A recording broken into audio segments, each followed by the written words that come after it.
La foire agricole vient de fermer ses portes. Le secteur primaire a eu l'occasion d'y tenir son congrès annuel pour faire le point sur la commercialisation des produits locaux. De nombreux agriculteurs ont boycotté cette réunion. Pour quelles raisons? Réponse avec Esther Parocordette.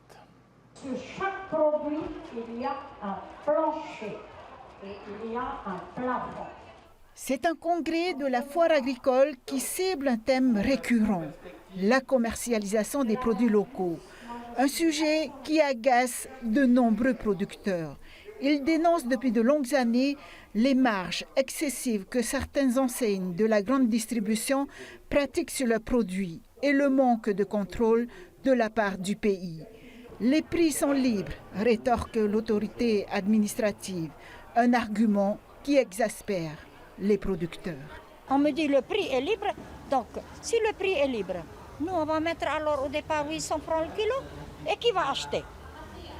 Nous on fait en sorte que le pays fasse quelque chose pour que on a tous le même prix.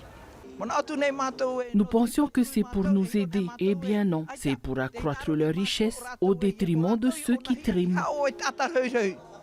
Si les professionnels sont en colère, c'est que la Polynésie a laissé s'effriter sa capacité à nourrir ses habitants. Les 3/4 de sa consommation sont couvertes par des produits étrangers. La production locale n'est pas assez compétitive sur son marché, assure le seul importateur intervenant. On n'a pas toute la diversité en fait, des produits locaux qu'on trouve à Tahiti. C'est-à-dire qu'en magasin, en fait, c'est vrai qu'on ne va pas avoir autant de choix que ce qu'on peut trouver dans un jardin en fait, et dans les champs en Polynésie.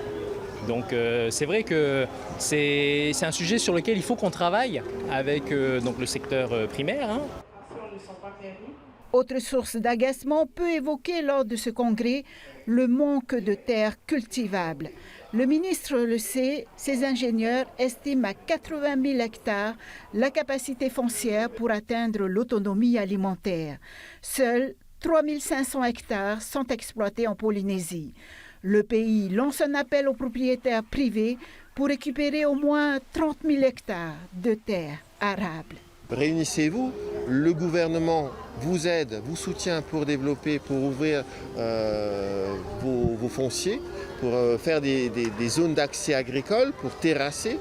Eh bien, la place des produits bio. Pas de fatalisme du côté des producteurs bio. La santé des Polynésiens dépend de son alimentation et de son environnement.